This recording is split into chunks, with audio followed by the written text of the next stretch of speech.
One day his buddy got wasted at dinner, pointed at me and said, "You're so naive. You think your husband actually loves you? His ex married someone else, that's why he settled for you. Got it?" I met Ethan on a blind date and fell for him instantly. I saved his contact as sunshine because his smile lit up my world. To describe Ethan? He's like my mirror soul. He knows my favorite foods, the movies I love. We shared identical routines, brushing our teeth side by side in the morning, him ruffling my hair while mint foam dribbled down his chin. I cooked. He washed dishes. At night, he'd memorize how I curled up asleep, locking me tightly in his arms. He'd burst through the door after work, grinning as he handed me a pastry box. "Lily, you'll love these. I fought 3 soccer moms for the last viral cream puffs from that new shop." When Ethan smiled, his dimples deepened. He always shared links I'd actually click, cat videos, indie film trailers. One evening, he casually mentioned spotting the perfect engagement ring on his commute. Before I could ask, he pulled a velvet box from his pocket. "Marry me? I really want to call you my wife." Our wedding day was overcast. We wore matching white shirts and spent $7 on courthouse photos. Outside, he stared at the marriage certificate like it might vanish. "Regrets?" I teased. He scooped me up right there on the sidewalk, murmuring "Happy wedding, my beautiful wife" into my neck while I squealed about public decency. "Newlyweds are insufferable," my coworker drawled as I shoved my laptop into my bag. Ethan had been picking me up daily, now the whole office knew his schedule. Their "aw, she's blushing," echoed behind me as I fled to the lobby. "Slow down," Ethan laughed, taming my wind-blown hair. He questioned why I'd stay late at a 6-hour workday startup. I ranted about our CEO's latest crypto obsession until we both cracked up over nothing. Being near him felt effortless, like breathing. After dinner, I waved the new game controller. "Rematch?" He annihilated me twice. "Gaming's boring." He smirked, tugging my ankle until I tumbled onto him. The couch creaked dangerously. That Friday, he called excitedly, "Wife, there's a new ice cream spot, got you strawberry sea salt. Let's hit that booked solid barbecue place and finally watch Demon Slayer tonight." I said I'd wait. The apartment darkened. When he finally stumbled in, the melted ice cream dripped through the soggy box. His clothes reeked of whiskey. "Why?" I steadied his swaying body. His eyes glistened with something raw. He pushed me away and rushed into the bathroom. That was probably the first time he'd shut himself in a space separating us. His phone left on the shoe cabinet kept ringing, over and over. An unfamiliar number calling repeatedly. After long hesitation, I finally grabbed the device and answered. The receiver instantly carried fragmented sobs. "Ethan, I regret it. Please come back to me." I panicked and hung up. A woman's voice, someone I didn't recognize. He remained locked in the bathroom for nearly 2 hours. Eventually I knocked on the door. "I'm going to bed. Ethan, don't stay in there too long. Don't make me worry." No response. Truthfully, sleep was impossible. Not even in the mood to scroll through my phone. I lay awake thinking about him until 4 a.m. when I finally cracked open our bedroom door. Thankfully, he wasn't still in the bathroom. In the dark living room, moonlight from the open balcony window outlined his silhouette on the couch, a shadowy mound. When I approached, he slowly lifted his head. After staring blankly, he forced a weak smile. "Put on something warmer. Lily, you'll catch cold." His voice sounded unrecognizably hoarse. Kneeling before him, I saw his bloodshot eyes fixed on the carpet. My chest tightened painfully. The moment my fingers brushed his hand, he jerked away. I sat frozen, still feeling the ghost of his icy skin. "I need to walk." He stood abruptly, striding toward the door without hesitation. "Ethan, it's 4 a.m. Where could you possibly The slamming door answered me, collapsing onto the couch. Channel surfed violently before hurling the remote. It bounced off the floor. Battery cover flying open. Ethan had never treated me this way, first time withholding explanations. Ignoring me. Disregarding my feelings entirely. His need to escape our shared space screamed louder than that damned ringing phone. That crying woman. Only then I realized how deeply I loved Ethan.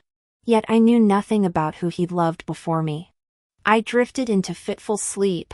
Nightmares of Ethan bringing another woman home were coldly announcing Lily. Let's divorce. The click of the front door startled me awake. I'd rehearsed countless sarcastic greetings, look who decided to come back, but when I saw him, I simply stood and walked toward the bedroom. Exhaustion weighed heavier than anger. He followed silently until we reached the room, then pinned me against the door. Lily. I'm sorry. This is my fault. His naturally smooth voice dripped with contrite sweetness. I began peeling his hands off my waist. Finger by finger. There's nothing wrong with it. Everyone needs some alone time. You're upset. His words weren't a question but a statement. So what? So, I'll never disappear without telling you again. Please don't be mad. Okay? I kept my head down. The bedroom lights were off, and dawn hadn't fully broken yet. I inhaled softly. I'm not angry that you left without a word. I'm just scared that if you vanish like that, I might never find you again. I'm scared that one day, you'll walk out and never come back. My voice cracked. I've always been overly sensitive, prone to tears mid-conversation until words dissolve into hiccups. He panicked slightly, using his sleeve to wipe the tears trailing down my face before pulling me into his arms. Lily, don't cry. All right? I'll do anything you want. Just stop crying. Seeing you cry tears me apart. You know that. Ethan returned with breakfast, all my favorites. As he'd memorized every detail of my preferences. I stirred the shredded tofu with my chopsticks, glancing up at him several times until he tucked a stray strand of hair behind my ear before it dipped into the soup. Ask me anything. Ethan. Last night, someone kept calling you. I answered it. Even as partners, we respected each other's privacy. We never checked each other's phones, which made my confession feel oddly vulnerable. He simply hummed in acknowledgement, unfazed. Who is she? An ex, right? I met his gaze. He looked down, avoiding my eyes in a way I couldn't decipher. Yeah. Did she come see you yesterday? Ethan and I had always been in sync. His evasion told me everything. This woman wasn't just any ex, she meant something irreplaceable. A cruel impulse made me prod the wound. Why did you break up? He glanced up, weariness etching his features. She had health issues. My parents refused to accept her. So you were star-crossed lovers? I forced a laugh, bitterness rising like bile. Lily, don't smile like that. His composure faltered as he ruffled my hair gently. You're my wife. You'll always come first. I used to think grand promises were meaningless. But love changes you, suddenly. You crave even hollow assurances. Anything to quiet the restless ache in your chest. I had a feeling the situation with Ethan's ex-girlfriend Sophia wouldn't die down easily. Sure enough, during lunch break, I received a friend request. The verification message read, "Hi. I'm Sophia, Ethan's ex. Can we talk?" What was there to discuss? I immediately screenshot it and sent it to Ethan. He replied instantly as usual, "Why aren't you napping?" This guy. Always dodging the real issue. Your ex added me. Ignore her. I stopped messaging Ethan but accepted Sophia's request anyway. Soon she sent, "Could you divorce Ethan?" Never in my life had I seen an ex who'd demand divorce up front. While marveling at this audacity, I casually forwarded the screenshot to Ethan. He responded with 3 dots followed by, "Be a good girl and delete her." Go take your nap. Okay? Like hell I would. What makes you think I'd divorce Ethan because of some words from you? I fired back at Sophia. Because he loves me. Not you. That condescending tone made my blood boil. Yet damn it all. Ethan's reaction last night made this seem plausible. When Ethan texted about working late that afternoon, telling me to go home first, it hit every nerve. Come get me, I demanded through gritted teeth. Dialing his number. Multiple departments are having issues, I need to handle emergency meetings. Go home first. Honey? I promise I'll be back by 7:30. The background noise confirmed his chaotic environment. Someone even calling his name mid-conversation. But anxiety still gnawed at me. You're probably meeting your ex instead. Bye. I slammed my phone down.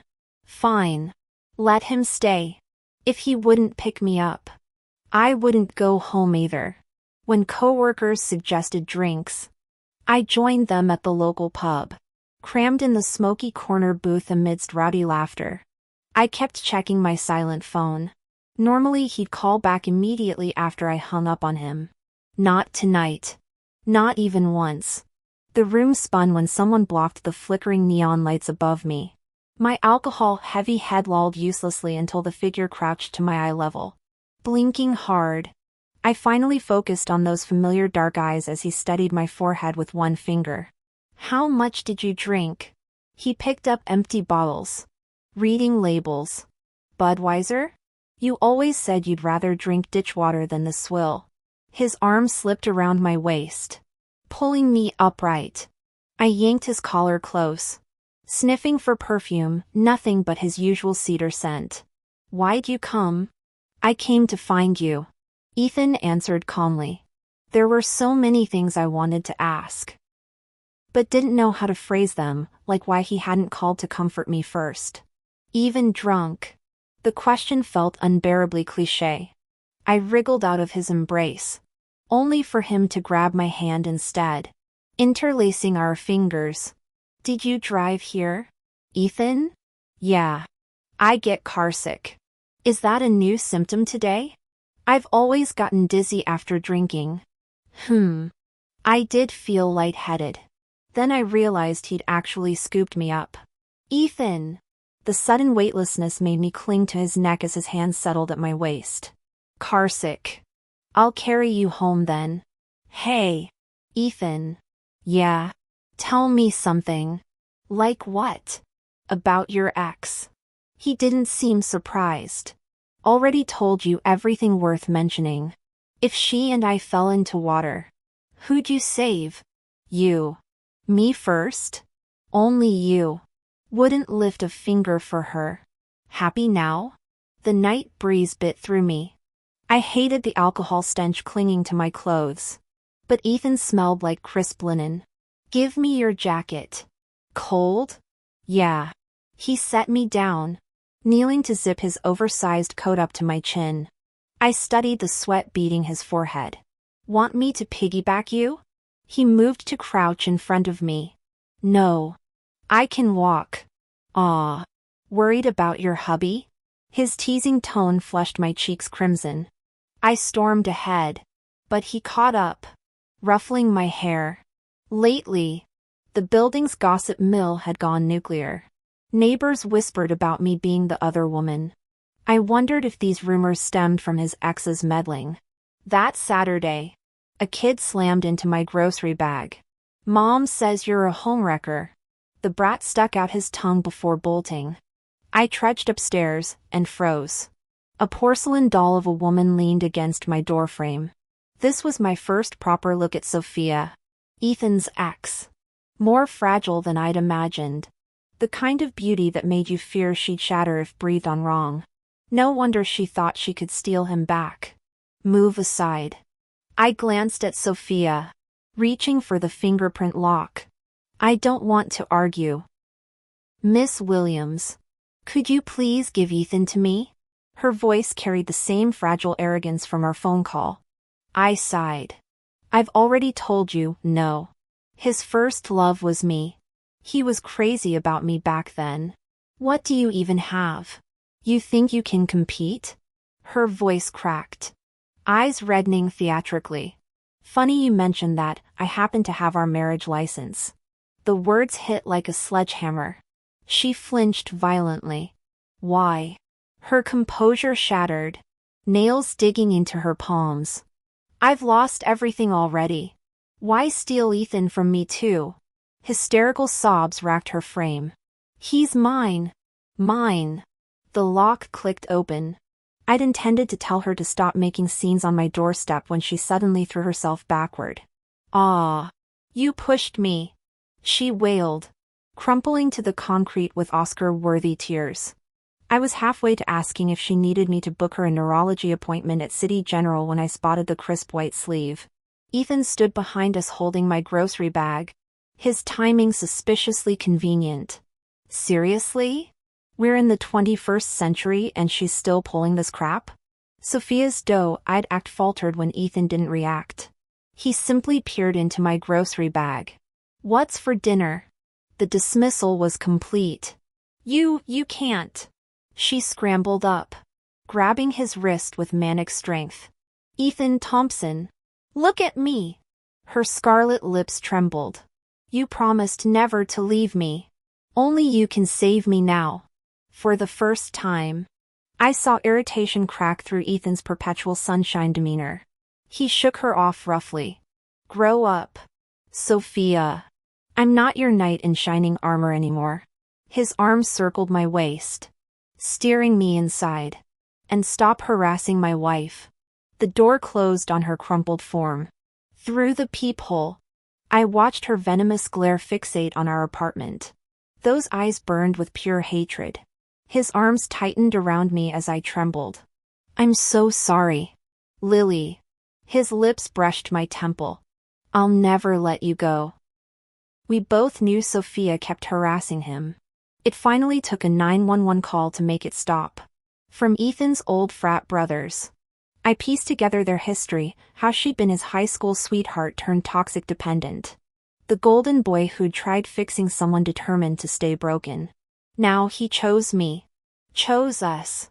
And I'd fight like hell to keep it that way. Ethan's parents never approved of Sophia. But Ethan had never considered breaking up with her until she climbed into some executive's bed. That betrayal shattered him. Which is why his family eventually set him up with me. See now why Sophia thought she'd won? Hell. Even my meeting Ethan happened because of her. Ethan. Our company's organizing a hike in Jing County. Spouses are allowed. You coming? I waved my spatula from the kitchen doorway. He glanced up from his laptop on the couch. Sunlight catching the stubble along his jaw. Wouldn't miss it. Lily. That dimple appeared as he tugged me onto his lap. Callous thumb brushing flour from my cheek. The tension from Sophia's earlier ambush had been fading these past weeks. Ethan kept surprising me with lavender lattes on stressful workdays and memorizing my shampoo brand. I'd even started drafting exciting news to share with him, news currently burning through the Notes app on my locked phone. That evening, I lingered in the bedroom doorway watching him fold hiking gear with military precision. My chaotic packing style involved shoving 3 extra sweaters just in case. But Ethan's method transformed our luggage into Tetris masterpieces. Ethan! I crooked a finger. He materialized before me. All 6'2" of him caging me against the doorframe. Yes. Mrs. Thompson? His breath warmed the shell of my ear. I had something to tell you. But, I traced the collar of his Henley. Savoring his shiver. Now it depends on your performance. His laugh rumbled against my palm. Challenge accepted. The trailhead buzzed with coworkers and shrieking kids. Emily from accounting chased her kindergartner wielding a butterfly net. The boy's bucket hat bobbing like a mushroom. Since when do you like children? I tossed goldfish crackers to the giggling mob. Ethan gathered my wind-blown hair. Fingers lingering at my nape. Always have. You? When I turned, his gaze dropped to my abdomen. Especially if, his lips grazed my temple. They have your eyes. The charter bus arrived in a diesel cloud. I barely winced at the sunlight before Ethan's UV protection umbrella bloomed above us. He wore that smug "I know my wife" expression, complete with eyebrow wiggle. Tires screeched. A taxi fishtailed to the curb, disgorging a wild-eyed brunette. She clawed at Ethan's arm as our group gasped. Sophia jumped off her balcony. The stranger panted. They stabilized her. But she needs Rh-negative blood stat. You're her only match. My stomach plunged. Of course Sophia would weaponize even her blood type. Ethan stood rooted, grip tightening on the umbrella. Through the polyester canopy, sunlight dappled his face like war paint. Only you can save her now. Ethan. I knew Ethan Thompson's blood type was rare Rh-negative, often called golden blood. Sophia Williams had jumped off a building. Why? Because of Ethan? My thoughts tangled into knots as he stood motionless despite the woman's desperate tugs at his sleeve. The woman suddenly dropped to her knees before me. You're Ethan's wife, right? I'm Sophia's sister. I know my sister's made mistakes. But Ethan's her only hope. Her tear-streaked face tilted upward. Please, be the bigger person. Let him donate blood. This is life or death. Her wails grew louder as curious onlookers gathered. The sound clawed at my chest. Her theatrical display clearly meant to trap us here indefinitely. After an eternity, Ethan's quiet voice cut through the chaos. I'll go. Final. Absolute. The sister scrambled up, tearful grin splitting her face as she practically dragged Ethan toward the taxi. He never glanced back. Not when folding into the seat nor slamming the door. I stood frozen, watching taillights disappear around the bend while clutching my secret, the pregnancy test hidden in my wallet. Our child. Our miracle. Now he'd never know. The charter bus rumbled into mountain roads hours later. Lily. Want a cheese stick? Emily Brown nudged my shoulder, having swapped seats to comfort me after Ethan's departure. Her children giggled several rows back. My 6-year-old's obsessed with these. She waved the glossy snack like magic wand. Thanks, Emily. I forced a smile, accepting the sticky offering. Everyone had witnessed my humiliation at the rest stop. Her kindness stung almost as much as the memory. Josh starts elementary next fall. She chattered, eyes sparkling with mom pride. My palm drifted to my still flat stomach. Ethan's child grew there, tiny and unknowable. The mountain village unfolded like watercolor painting, mist clinging to evergreens, wood smoke curling from rustic lodges. Our homestay host chased free-range chickens across the yard as kids played tag between cedar beams. The freckled boy from earlier bounded up, all missing front teeth and artless questions. Where's the cool mister? It took 3 heartbeats to realize he meant Ethan. He had to help someone important.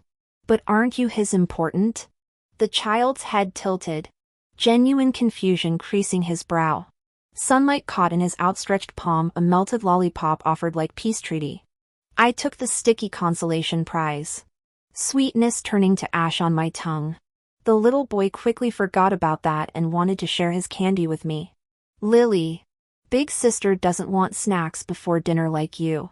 His mother scooped him up from behind, apologizing with a smile. I shook my head, saying it was fine. Several families were on this trip, and perhaps my solitude made everyone particularly sensitive around me. My phone vibrated, a text from Ethan. By my calculations, he should have finished donating blood by now. I wondered if they'd managed to save his ex-girlfriend. When he called, I immediately hung up. His text matter-of-factly informed me where he'd packed my toiletries in the suitcase. The mountain valley bathed in full moonlight, tree shadows dancing across the ground. The guard dog barked twice as sudden night winds swirled from nowhere. Exhausted from afternoon rafting, everyone retired to their rooms after dinner. I stood alone in the empty cabin. Lying on the bed, my hand drifted to my abdomen. It felt miraculous, there was actually a life growing inside. Was I now 2 people instead of 1? I mentally brainstormed names. If the baby took Ethan's surname. Ethan. Ethan Starr? Too whimsical. I'd need proper dictionaries for this. Selecting names lulled me to sleep, only to be jolted awake by frantic pounding. Lily! Lily! Wake up! Earthquake! I stared dumbly at the shaking door as Emily's shouts penetrated my sleep-fogged mind. The bed trembled violently, plaster dust snowing from the ceiling onto my face. Reality struck. I bolted barefoot toward the exit. Chaos erupted outside. Children wailed as mountainous slabs sheared off cliffs, churning mud rivers below. Emily's family stood among the panicked crowd. I barely steadied myself when the ground fissured beneath us. Lily! Over here! Emily reached toward me just as a boulder cratered between us. Her husband shielded her completely, my last glimpse of human connection before the world disintegrated. Free-falling through collapsing floors. A searing pain shot through my foot. I'd stepped on a protruding screw. Impact. Scraping. Shattering bones. Then stillness. Alone in crushing darkness. My leg pinned beneath rubble. I realized, no moonlight penetrated here. Was it pitch black? Or had I gone blind? My screams dissolved into the avalanche's roar. Anyone? Please! Raw terror choked me as warm wetness seeped from my abdomen. The delayed realization struck, that precious flutter beneath my palm was fading. Through the agony, one name escaped my lips, Ethan. It felt surreal. Back then, all I could think was that I no longer had to figure out how to tell Ethan about our baby. Ethan. I whispered his name as gravel crunched beneath me. Would you be happy that you saved your first love? But it seems our child is slipping away. I drifted into a dream. Rain poured as Ethan sprinted toward me. This grown man collapsed to his knees beside me, screaming my name until his voice broke. But I was too exhausted to respond. Later, I heard the doctor tell him, "Didn't you know? Your wife was pregnant. There's nothing we could do, saving her was miracle enough." Parents, friends, co-workers circled my bed, urging me to wake. Yet the bone-deep weariness anchored me. Starvation and pain twisted through me as memories flickered like old film reels. The day I first met Ethan. He'd always been the kind of person who effortlessly drew affection. Ethan. Was I too selfish? When I saw Emily's husband shielding her during the accident, I couldn't stop wondering, would you have protected me like that? You promised you'd save me first. Liar. The heart monitor's steady beep anchored reality. Every cell screamed with pain as I blinked at the sterile hospital ceiling. Lily. You're awake. I'll get the doctor. A chair screeched across floors as my mother vanished. Same old whirlwind. White coats flooded in, firing medical questions. When I turned my head, I caught Mom wiping tears in the corner. It made me want to cry too. Now. This calls for celebration. Dad's awkward cheer faltered. My girl cheated death. When I think how I begged every night. Lily. You can always try for another baby later. Mom rushed in with a steaming bowl. Made you pureed chicken porridge, doctor said soft foods only. Visitors streamed in for days. My childhood best friend nearly cracked my healing ribs with her hug. Lily. I missed you so damn much. She smeared tears across my gown. We know what that bastard Ethan did. When your mom asked why he wasn't with you? Turns out he was donating blood to his ex Sophia. We banned him from this floor. Another friend spat.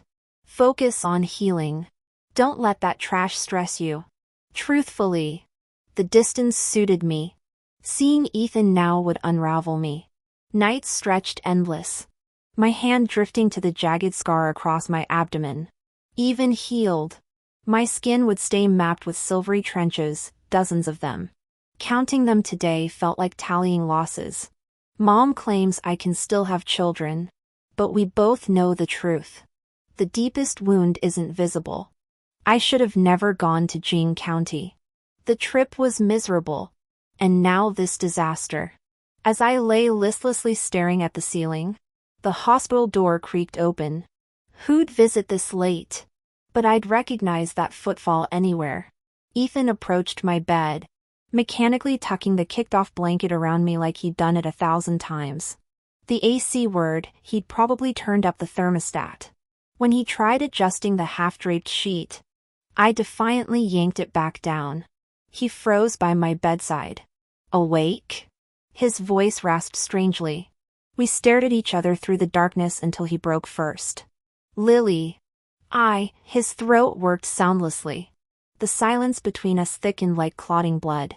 It wasn't your fault, Ethan. My voice surprised me, calm as still water despite the storm inside. You'd have saved anyone trapped there. How could you've known? The words tasted like ash. Some fractured part of me screamed while my better self played martyr. I was still performing this magnanimous act when he suddenly pulled me into his arms. He smelled faintly of cigarettes. Since when did Ethan smoke? Lily. His whisper shook. I keep wanting to punch my past self. If I'd just asked, if I'd realized you were pregnant. His hospital gown grew damp where his face pressed against my shoulder. The man I'd never seen cry trembled like a plucked wire. Arms hovering like he feared I'd shatter. Moonlight pooled on the floor as icy resignation seeped through my veins. Let's divorce. Ethan. His breath hitched. Sophia came today. I stared at the heart monitor's glow. She's here at First General 2, broken leg. But insisted on visiting. My nails dug into the starch-stiff sheets. Know what she said? Thank you for trading our baby's life for mine. I'm living on borrowed time from your child. Don't listen to her. She's insane? Oh. She is. I fisted his scrubs. Shaking. His reflection in those familiar eyes showed a stranger, wild-eyed. Deranged. But so am I. The earthquake took our child. But here's the truth, my voice cracked. I vomited for days after seeing your texts to her. Those late-night emergency calls? The way she'd cling to you at parties? His arms went rigid. Disgust is involuntary. Ethan. I don't blame you, but I hate you for it. My forehead dropped against his chest. Words dissolving. I hate you so much it's eating me alive. The heart monitor beeped mercilessly as his tears soaked through my gown. His fingers brushed my hair, that old comforting gesture, before curling into helpless fists. Somewhere beyond the morphine haze. I wondered if love and ruin always shared the same heartbeat. That's enough for today. If I say more, it'll be too much. Ethan agreed to the divorce. I knew he would. He'd always indulged me, no matter what I demanded. He could never bring himself to refuse me in the end. The weather had been gloomy when we registered our marriage. Today matched that memory perfectly. The sky choked with iron gray clouds. After finalizing the paperwork, he asked how I'd get home. I said I'd take a cab. Let me drive you. No need. It's out of your way. Ethan. Ethan. He chuckled and repeated my words like a mantra. Lily. You've never called me Ethan before. What did you say to her on the day you parted? I can't remember, or maybe I've chosen to forget. The Chinese word for goodbye carries the hope of meeting again. That's probably why I didn't use it that day. I said bye-bye instead. During my annual leave, I traveled to Dali in Yunnan. The place enchanted me, a 3-night stay at a gaming hotel costing barely 300 yuan. Windows framing the eternal snowcaps of Songshan's 19 peaks. At a twilight music bar, a flower girl grinned at me through armfuls of roses. I bought a bouquet to photograph for my social media later. Oh, almost forgot. Miss. The girl rummaged through her bag, apparently she moonlighted as a courier. This letter's been forwarded everywhere. Finally caught up with your itinerary today. Must be fate. Good luck. Back in my hotel room, I unfolded the letter. Ethan's handwriting sprawled across the page like tangled vines. I'd recognize those chaotic strokes anywhere. He'd studied STEM in college and never cared about penmanship. Thankfully, he'd written slowly enough for me to decipher. Asterisk, Lily. This is my 31st letter to you. I tore up the others. My writing's too ugly. And I could never get the words right. Don't judge, this is after practicing an entire calligraphy workbook. I've picked up smoking lately. Probably because nobody's here to stop me. And everyone around me does it. Don't worry, I didn't touch a cigarette before writing this. Didn't want the paper smelling like ash. I used to think I'd never have monumental regrets. Then I met you. Every night. I dream about that day. If only I'd gone to the mountains with you instead. I could have protected you. Protected our child. Sorry. You probably hate these what-if scenarios. I know you despise men who beg on their knees. I know you hate clinginess. There's nothing left for me to give you. You say you hate me, what can I do but accept it? Even hatred means I'll linger in your heart a little longer. 4 weeks. I couldn't understand how things unraveled this way. Then I stopped trying. Life is always filled with regrets. Remorse. And those cruel twists of fate. Last time I went drinking with friends. Got completely wasted. And smashed my head against a glass door. My friend said I kept screaming Lily's name. Demanding to know why. Guess maybe I still haven't let go after all. I miss you a little. Maybe it's because I keep remembering that toothbrush cup you left by my sink. I bought a new one to put in its place. When you moved out, you forgot to take the plant you'd been nurturing. I tried taking care of it for a while, but honestly, the thing's barely clinging to life now. It's pathetic that I'm still hung up on you after all this time. Yet here I am writing this letter anyway. Humans are such walking contradictions. So cut me some slack. I'm going out of my mind missing you. Heard through mutual friends you took some transfer-heavy job. Like you're actively avoiding me. Whatever. As long as you're happy. I stayed at my old job. Recently got promoted. The cream puff shop near my place went under. So I can't even lie to myself about saving treats for when you come back. This is getting long. You'd probably zone out halfway through. Just like you used to with my rambling texts. Lily Johnson. I still need to say it, I love you. Here's the truth, no matter when you'd entered my life. I would have fallen for you. You hating me? That's primal instinct. But me loving you? That's just as fundamental.